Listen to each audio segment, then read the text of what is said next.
un jour de juin 1986, arrêté dans la maison avec les parents, les frères, sœurs. Il pleuvait très fort. À l'époque, les saisons de pluie étaient très rageuses. Et puis, mon monde s'est écroulé. La lumière du jour est devenue progressivement noire et je n'ai plus rien vu. Quand j'ai ouvert les yeux, j'étais couché de tout mon long sur le sol, avec du sang qui coulait sur mon avant-bras. Je venais de m'évanouir et en tombant, j'ai donc frotté le mur et il y a eu cette blessure. Quand j'ai ouvert les yeux, j'ai vu mon père accroupi, en train de m'appeler. J'entendais mon nom. Et je m'étais évanoui parce que ça faisait le 4e jour que mon estomac frêle n'avait pas mangé. Je m'étais évanoui de faim. Et je me suis réveillé. Mon père était paniqué. Misérable parmi les misérables. Nous sommes allés à la pharmacie pour voir s'il pouvait acheter quelque chose. J'ai été marqué par quelque chose qui ne me quittera jamais. Il fallait acheter quelques petits médicaments. Ça coûtait 1500 francs de l'époque. Et j'ai vu mon père, pour une fois, discuter dans la pharmacie pour demander qu'on puisse diminuer le prix de ces médicaments-là. Et comme c'est une pharmacie, il n'y a pas Barca ni Guassou là-bas. Et il a demandé s'il pouvait avoir un comprimé de la plaquette pour pouvoir aider son fils. Et ce sont des souvenirs qui vous marquent à jamais dans tout votre parcours de vie. Je m'appelle Vincent Taubirier, je suis le préfet d'Abidjan. Et si vous voulez tous les titres, pour éviter les confusions, je suis préfet hors grade, préfet de région, préfet du département d'Abidjan. J'ai la lourde charge de conclure cette série de présentations par une circonstance, par un hasard, mais que je soupçonne être un complot. Les organisateurs ont décidé de me mettre à la fin, au moment où vous êtes fatigué et que vous avez trop entendu, que vous avez été ému. Et donc, j'ai la responsabilité d'entretenir les 15 minutes qui viennent jusqu'à ce qu'on sorte de cette salle. Et par un concours de hasard, un irier remplace une zamblée, ça fait beaucoup pour vous.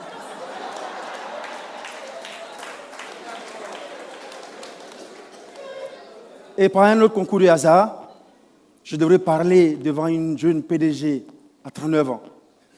Je devrais parler devant un jeune administrateur dans les grands cabinets présidentiels avec qui j'ai fait des dossiers nationaux et internationaux, qui plus est le maire du territoire où nous nous trouvons.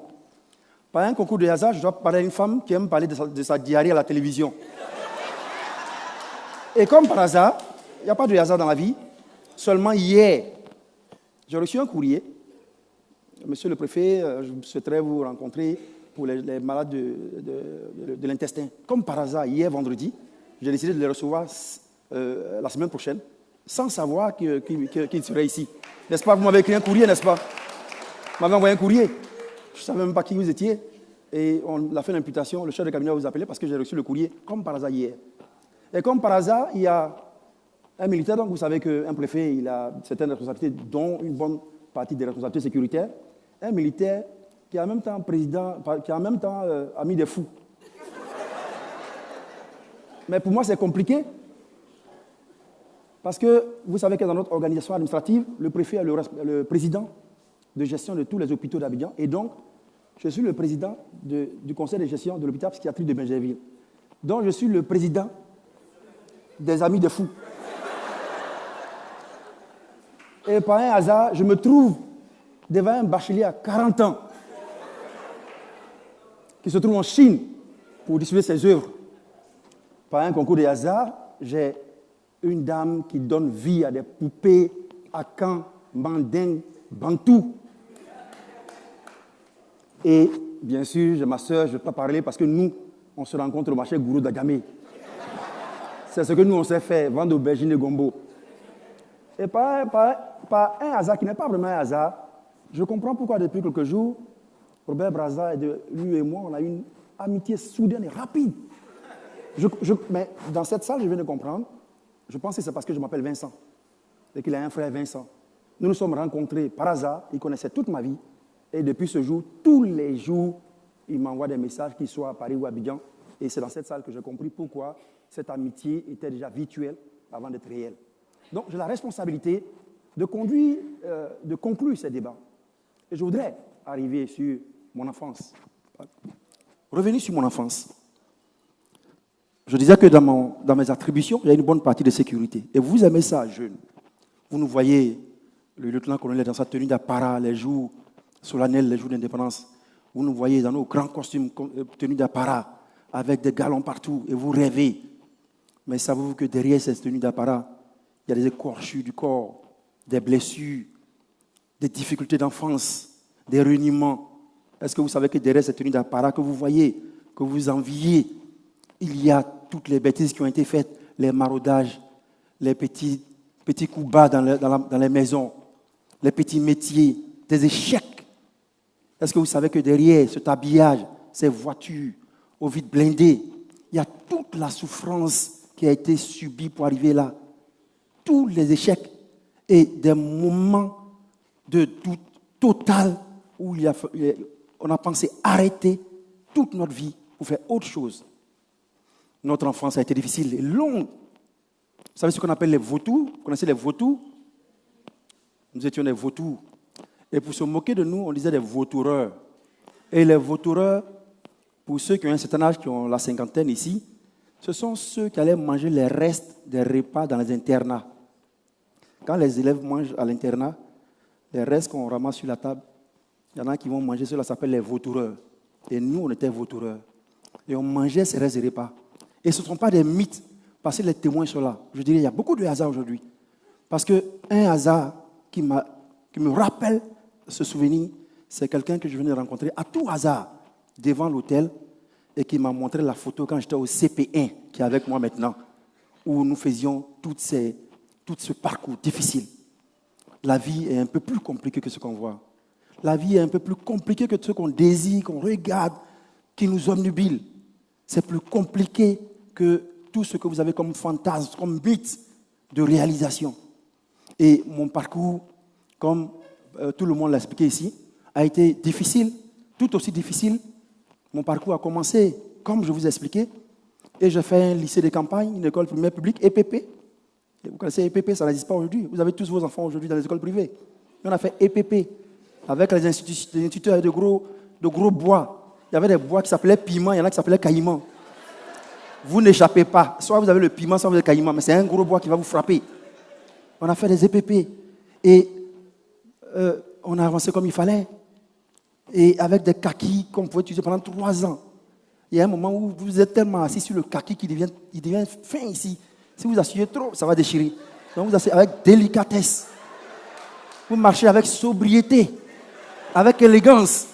Mais la finalité, c'est de ne pas déchirer le kaki. Et donc nous sommes partis, comme tout le monde, à l'université, à l'ENA, avec la rage.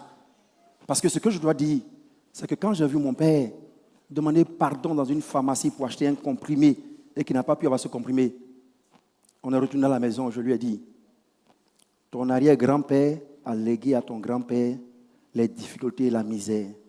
Ton grand-père a légué à ton père la misère, les difficultés, la famine. Ton père t'a légué à toi toutes ces souffrances. Moi, tu m'as légué la famine jusqu'à ce que m'évanouisse. Je ne léguerai plus jamais les difficultés à mes enfants et à la descendance. Et cela a été le moteur de ma vie. Je suis rentré à l'ENA, je vous épargne les détails, je suis sorti comme sous-préfet, je démissionnais, et puis je me suis jeté à l'aventure. J'ai tout abandonné, j'étais le plus jeune sous-préfet de Côte d'Ivoire, un peu comme mon frère Moulot. Le plus jeune sous-préfet, je trouvais que j'étais trop jeune pour une fonction trop protocolaire. Je suis parti à l'aventure, à Londres, un peu partout dans le monde, glaner les diplômes. Je suis rentré dans une organisation internationale et j'ai fait toute l'Afrique, mais également beaucoup de pays au monde, beaucoup de pays, en tout cas tous les grands pays du monde. Mais c'était un hasard, ce n'était pas par la poche, ce n'était pas par désir, c'était des missions qui me menaient dans ces pays pour apprendre, pour exécuter des missions. Et je travaillais dans des pays qui étaient totalement effondrés, le Congo, mais également l'Est de la RDC, totalement effondré. Vous voyez des gens se tuer, mourir autour de vous. La Somalie, Puntland, où on parquait tous les bateaux qui étaient détournés par les pirates. Le Somaliland, qui sont des États qui existent sur le territoire, mais qui n'existent pas sur papier. En Libye, tous les pays pratiquement d'Afrique, plus d'une quarantaine de pays d'Afrique. Et quand vous revenez de là, vous revenez avec beaucoup d'amour et d'humanisme. Vous n'avez plus la même perspective que tout le monde. Vous ne regardez plus le monde comme tout le monde. Tout ce qui est jaune pour tout le monde, pour vous paraît un peu vert. Parce que vous voyez au-delà. Il y a tellement de vie, tellement d'amour. Et c'est les missions que nous nous donnons. On ne travaille pas au hasard. Les missions sont des missions sacerdotales, c'est-à-dire des services de Dieu. Tout ce que vous faites, vous êtes photographe, caméraman, preneur de son, dans ces salles maintenant, c'est une mission de travailler en perfectionnant. Et nos missions, c'est la vie de tous les jours. Quand on descend dans les bas-fonds, apporter de l'espoir. Quand vous serrez une vieille femme dans votre main et qu'elle vous dit de toute sa vie, elle n'a jamais salué une autorité, vous avez ajouté quelque chose à la vie de quelqu'un. Vous avez transformé son mental. Vous avez transformé sa relation avec le service public. Et je vais donner 3 exemples rapidement. L'Ami des Fous est ici.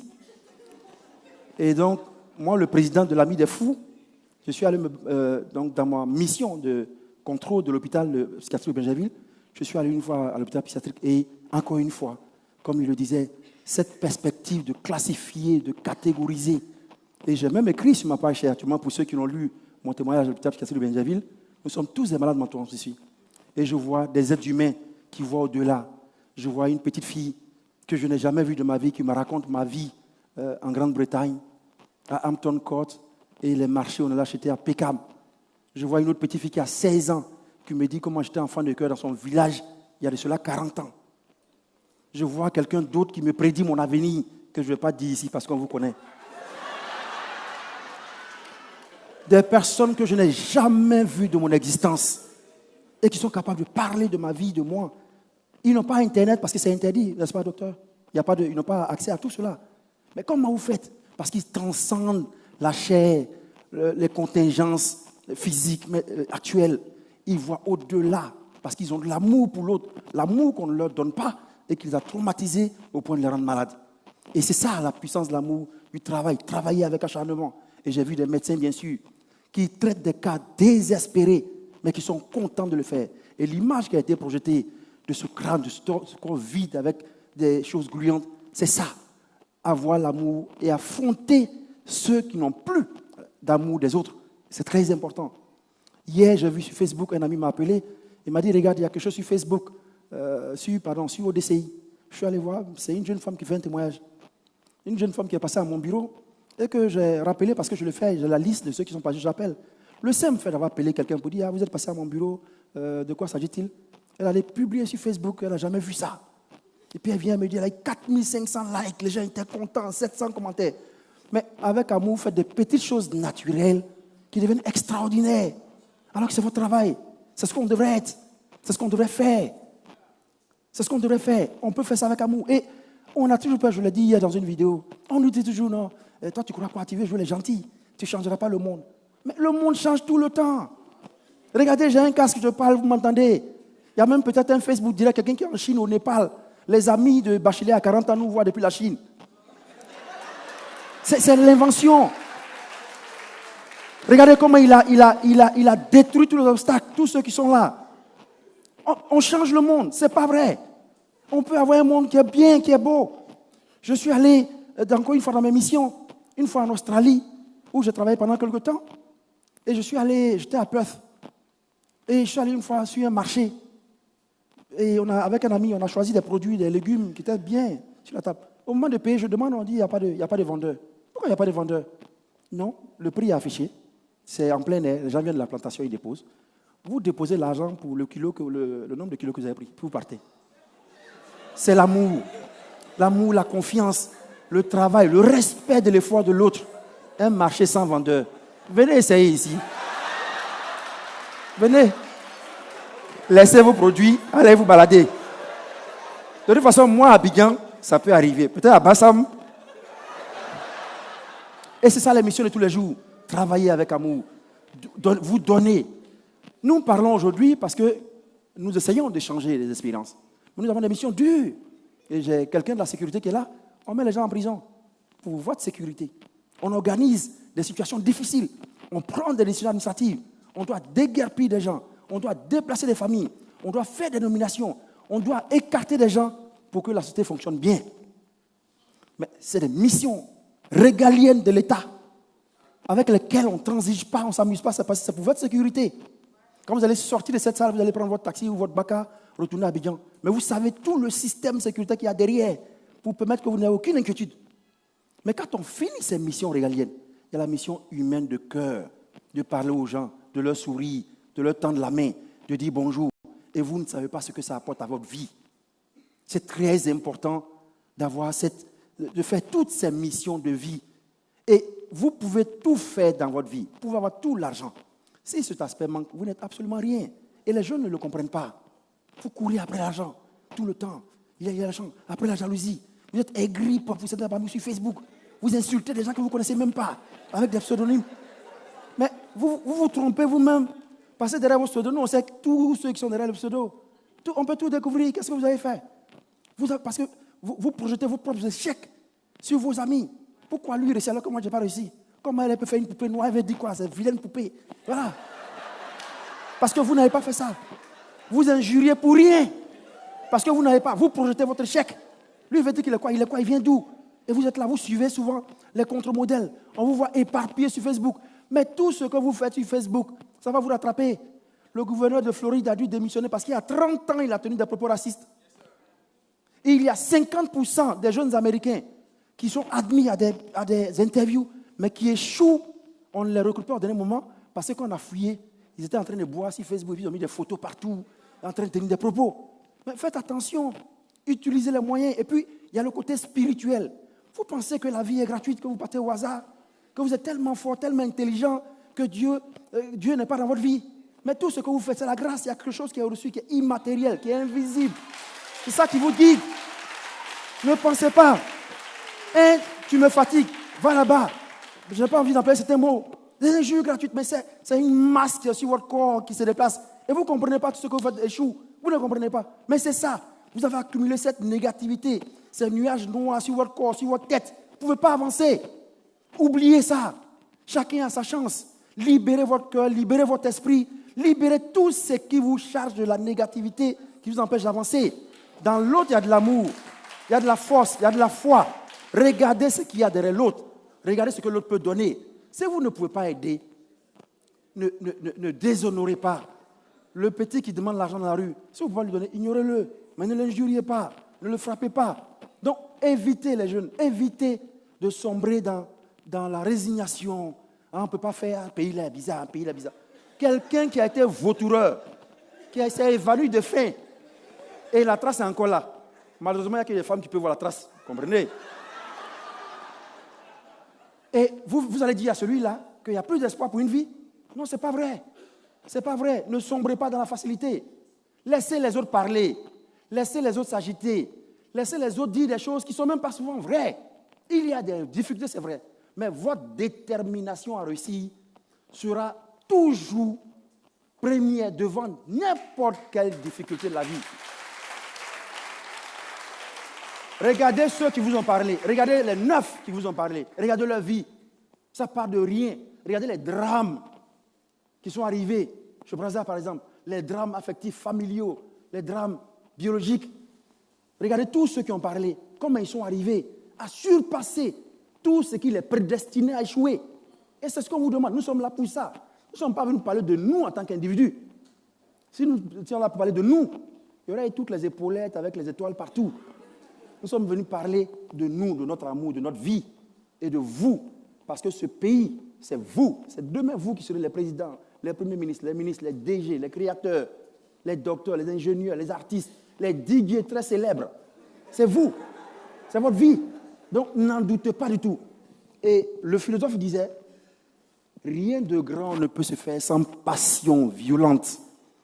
Et la raison elle-même les a incrustées, donc les passions, dans notre corps, comme autant de ressorts de notre existence. Soyez passionnés, vivez une vie saine, allez toujours plus haut, parce que vous êtes forts. Foncez sans jamais vous arrêter. Et je répète, les Anglais le disent, the sky is your limit. Merci beaucoup.